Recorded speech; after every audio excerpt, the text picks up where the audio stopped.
Well, hello, all of you out in Book Marketing Pro Academy land. My name is Sara Cormany, and I am joined by the lovely Heather Ryder. Say hello, Heather. Hello. And, Good to have you. and today, oh, go ahead. Go ahead. I was just going to say it's so good to have all of you here with us. We need all of you out there to pray because my connection is a little wee wonky, but we are just going to roll with it on this Friday afternoon. And we'll just wait for my computer and my connection to catch up if need be.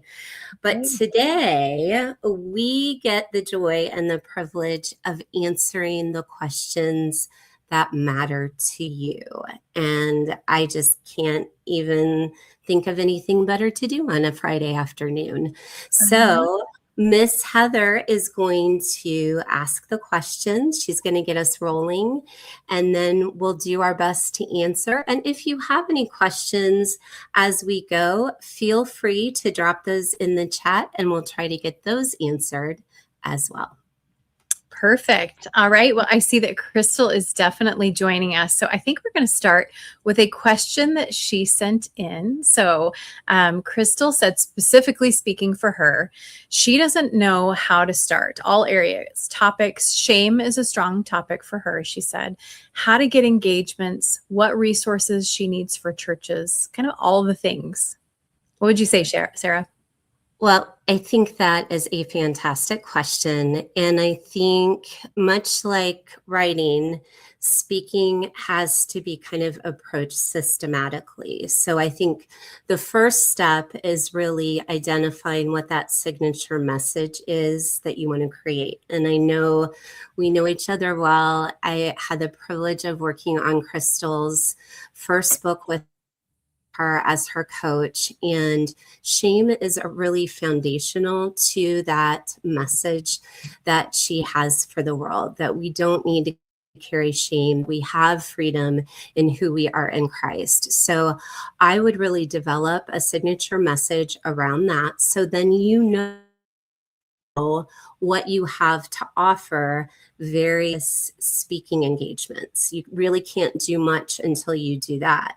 Then I think this thing that you do is once you have that message down, that's when you create your speaker one sheet. And yes, I know Crystal, man, is a beautiful example of consistent branding.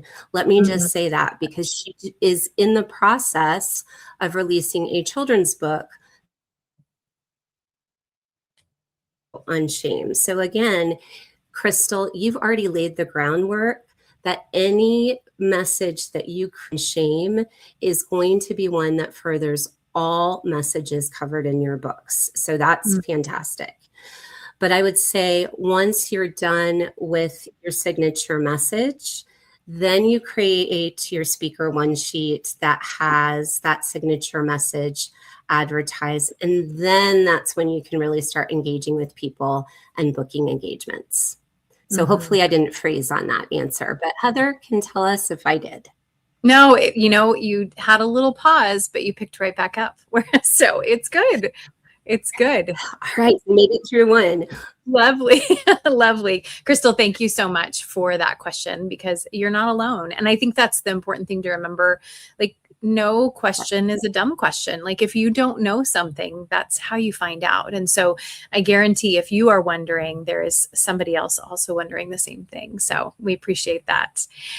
Okay, we have a question from Lynette Tucker. She started it deep breath, which I think we can all relate to, taking this deep breath. She's getting the courage to start her Facebook group, which it really does take courage sometimes. And just feels that she has enough to offer them in the area of resources. And she's curious, does she need to make like 10 resources before starting? And again, a great question, because when we're entering something new, just like speaking for Crystal, the big question is, what do I do next, right? So I think the first thing that you have to figure out is what the goal of that Facebook group is. So is it to educate? Is it to build community? Is it to encourage? That's a question only you can answer.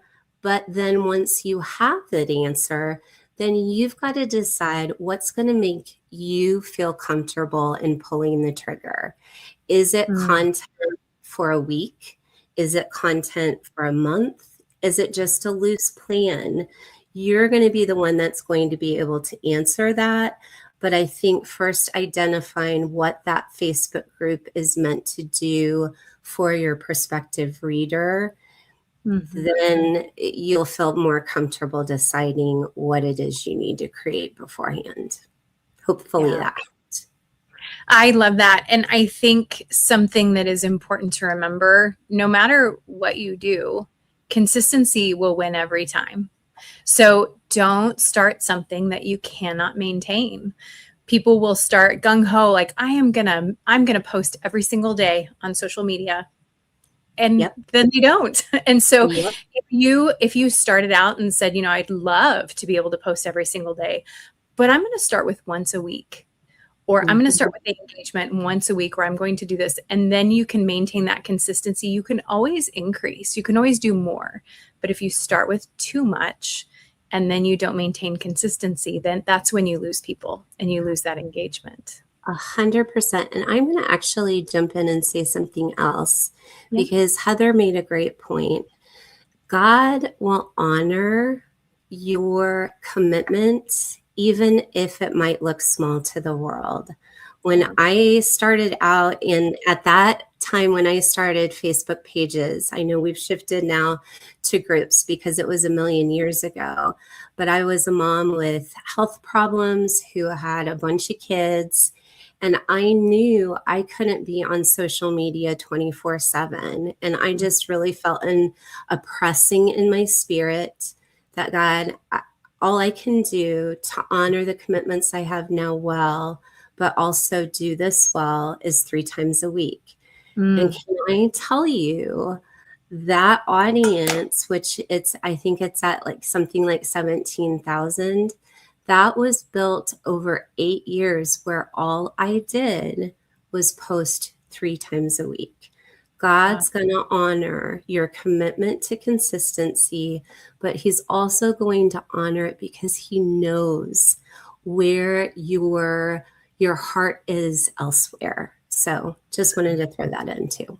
That's so encouraging. And I think when people see that and hear that, to know 17,000, Sarah's just rocking it, and you are, but knowing that it didn't happen overnight or even in a year, that it took that long time, which then now 17,000 probably feels maintainable because you've been doing it for so long, as opposed to if you started and took off with great success in a matter of months, you may feel a little underwater. So So start small and just be consistent. I think that's great, Heather.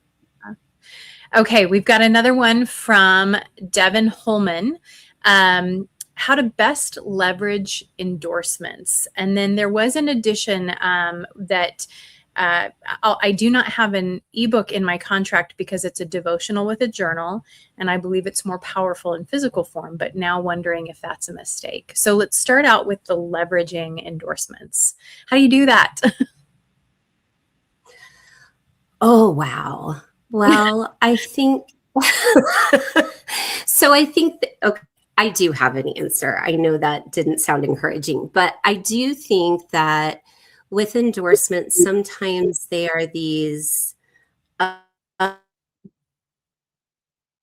explored treasures that we really have when we end up getting them from people that we love, that we respect, that have a platform. We kind of just leave them in our book and they never are heard from again. So I think anytime that you're able to use them on social media just to reignite interest on the part of your audience, or even on your website, I think they're great social proof, which is what I think we talked about earlier in that 3-part series for fUNfiltered. That's great social proof that you can reuse, and it's not something that you have to create again. So repurpose it to the hilt.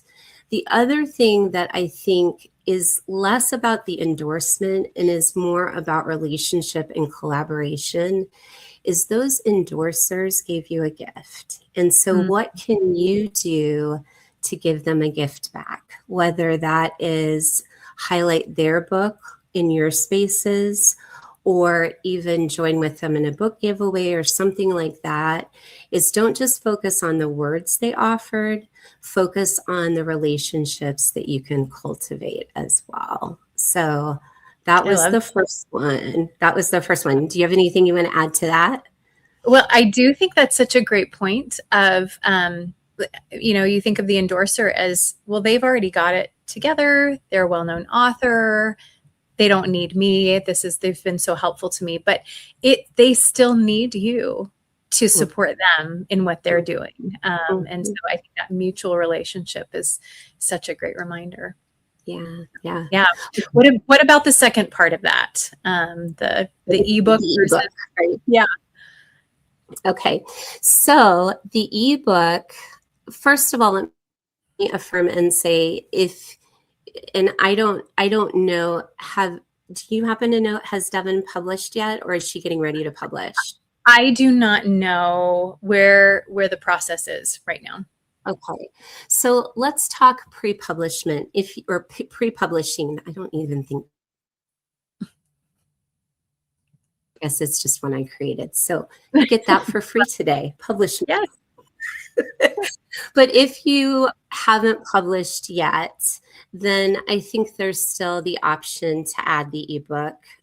If you have already published, what I would say to you, Devin, is you always can add that on the back end. And that's true if maybe you don't have the financial resources to do that right now.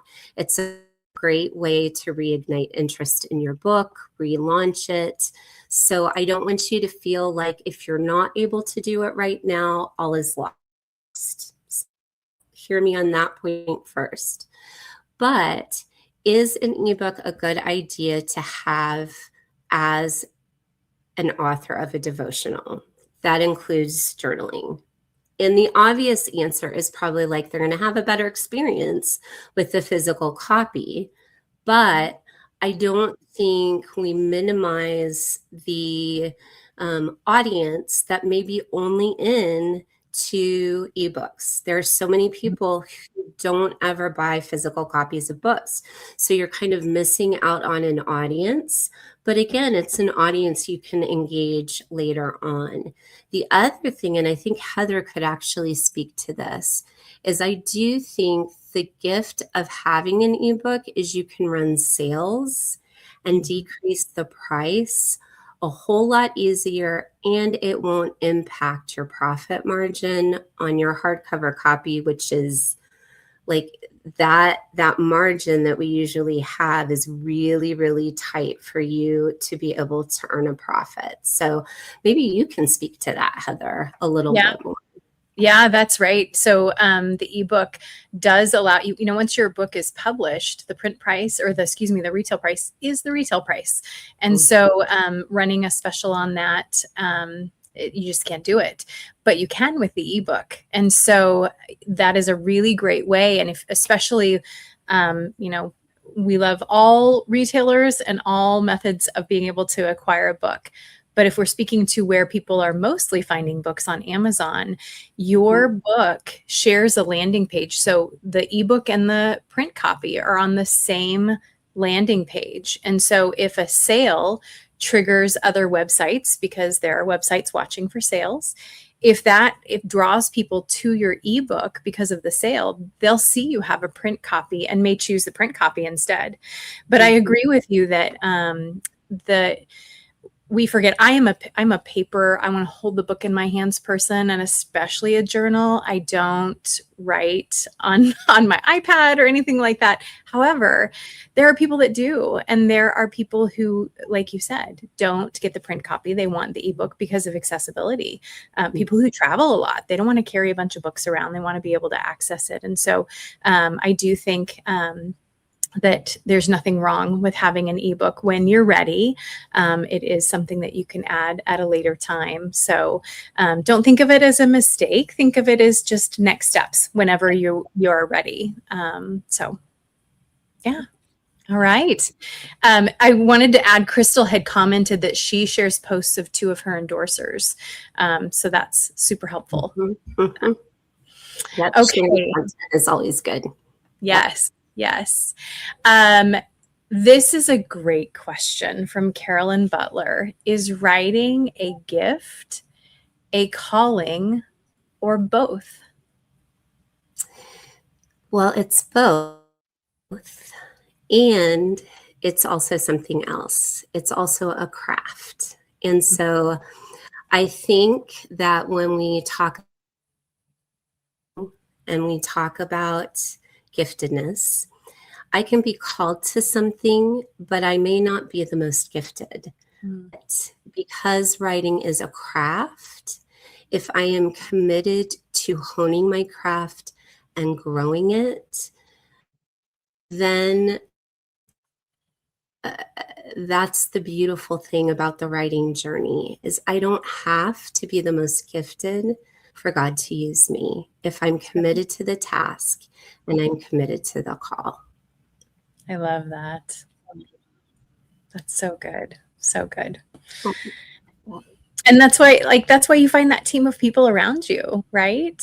And just somebody who has the strengths to help you with the areas that are maybe a little more difficult for you. So I love that. Well, and it's why you guys are already ahead of the game because you're in BMA where you have access.